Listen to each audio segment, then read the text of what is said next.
Hey, welcome back. I'm really glad you're here today. Let's talk about something that a lot of people feel but rarely say out loud. You can be intelligent, independent, financially stable, respected at work, and still find yourself wondering, why is love, or specifically marriage, not happening for me? Maybe you've built your career, climbed positions, earned your place in a world that doesn't give anything for free.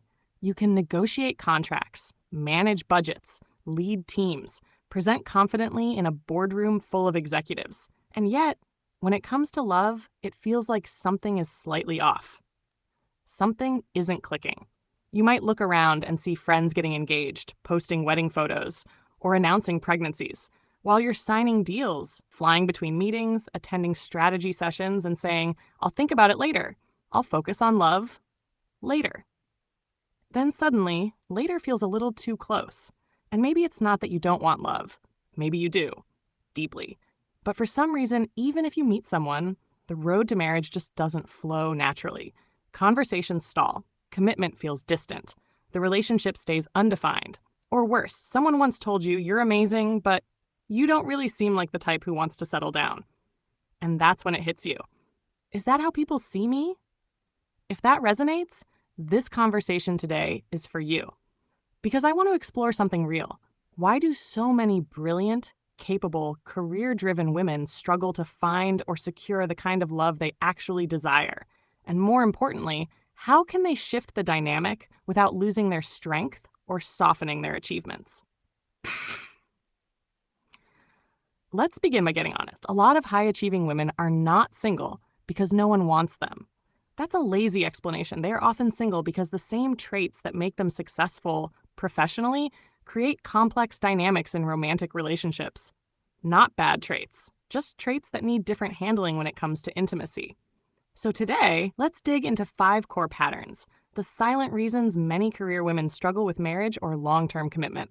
And as we go through them, I want you to gently reflect, not with guilt, not with shame, but with curiosity. You're not here because something is wrong with you. You're here because you're evolving. Ready? Let's talk. Reason 1.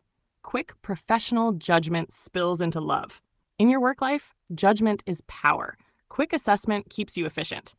You can read a room in seconds, sense risk instinctively, and make decisions that others hesitate to touch. That is your competitive edge. But here's the emotional twist. Love doesn't reveal itself at the speed of business. At work, a delayed decision can cost millions. In love, a delayed judgment can uncover depth. When you sit across from someone on a date, your brain might already be filtering. He talks too slowly. He didn't plan this well. He doesn't seem ambitious enough. This conversation isn't sharp enough. Within minutes, you've placed him in a category, potential or no future. And once your brain finalizes that file, it rarely reopens it. But love, real love, has a timing of its own.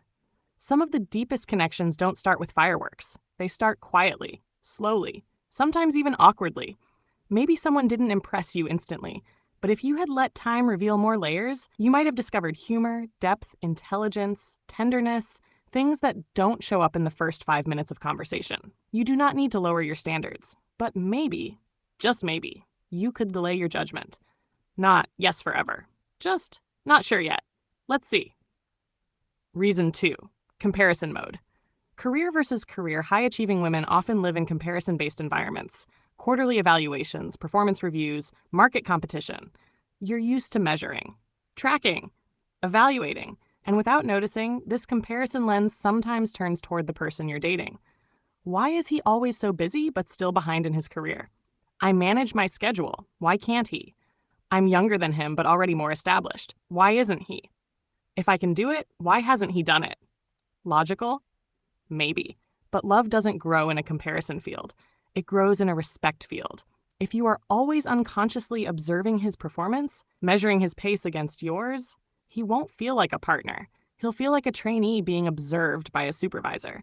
And men don't fall in love in that position. They become guarded or secretly insecure. Sometimes he's not slower. He's just on a different timeline, or working in a field where control over schedule isn't fully his. Or maybe he expresses ambition differently than you do. You don't need to shrink for love. But you may need to shift from evaluation to empathy. Reason 3. Your strength can accidentally intimidate, even if you didn't mean to. Picture this. You're proud of your independence. You own your place. You invest, you make rational decisions. Your life works. Then you invite someone into your space. He sees your home, beautiful, organized, thoughtfully designed. He sees how you move, confident, composed, in control. You casually mention, "Oh, I bought this place when I was 28." And something shifts. He smiles, but part of him retreats. Not because you're too much, but because he doesn't know where he fits in a life that already seems complete without him. Men don't need to be needed in a desperate way, but almost every man desires to matter to the woman he loves. If everything in your life says, "I've got it handled, there's no space here for your contribution," then even a good man will hesitate. Not because you're strong, but because there's no room for him to be strong for you sometimes. Showing a little softness is not abandoning your power. It's inviting partnership. Reason 4. People don't realize you actually want marriage. Sometimes you look self-sufficient. Strong posture, clear voice. You don't complain. You don't chase. You don't subtly fish for attention the way some do. So people assume she's not interested in marriage. She's too focused. She likes her space. She probably doesn't want that life. The irony? You do want it. Deeply. You just don't announce it in the usual ways. People around you, friends, colleagues, even potential partners, won't bring you into opportunities for love because you don't signal that you're available emotionally. Your energy says, "I'm fine. I've got everything I need." The truth is, wanting love doesn't make you less powerful. Showing that want doesn't make you desperate. If you want a serious relationship, let life know. Let your circle know. Let your energy soften just a little when you talk about connection. Love rarely knocks loudly at doors that look permanently locked. Reason 5, the checklist problem. Evaluating partners like positions to fill. You're used to strategy. You plan. You execute. You set metrics. You project outcomes. In business, clarity is excellence. So you apply a similar model to love. He needs to support my career, understand my schedule, be emotionally available, preferably done with his own ambition by a certain hour, capable of cooking, ready to step in when needed, ideally someone who can handle domestic tasks more than me. Logical. But here's what often happens. You end up interviewing candidates, not falling in love with individuals. A partner is not a role to fill. A partner is a life to share. A love story isn't a strategic merger. It's a co-created experience built through adaptation, not strict criteria. The right partner is not someone who fits every line on your checklist. He's someone willing to grow with you in real time. So those are the patterns. But I don't want to stop at awareness. I want to leave you with something meaningful. If you're a career woman who secretly dreams of coming home, not just to a physical place, but to emotional warmth, shared laughter, quiet companionship, you don't need to shrink to make that happen. You don't need to pretend to be less capable. You don't need to pretend to be more helpless. You don't need to apologize for your ambition. All you need is to switch from, "I must prove I don't need anyone," to, "I'm open to sharing my life with someone who values my strength and still brings his own."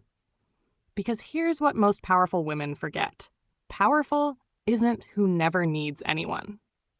Powerful is who knows when to stand strong and when to allow closeness.